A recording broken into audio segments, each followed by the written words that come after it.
Мінекей сізге кәжекейді көрсетем. Бұл кәжекейдің мен сіздерге мына жердегі 6-дан бері қарай бұл основасы.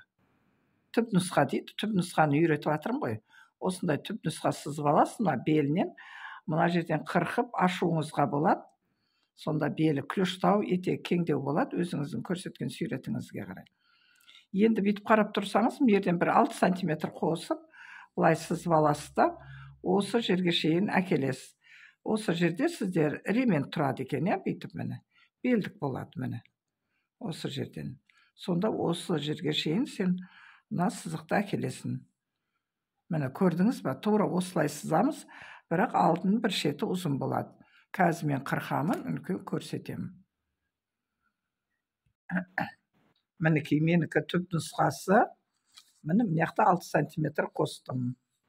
Көрініп тұр 6 сантиметр, мен ашып көрсетіп жатырмын. Екінші бетін мынандай қылып сызып клюштау қылып алсаңыз болады. Енді мынаны берге тіккен кейін былай тігіледі ғой.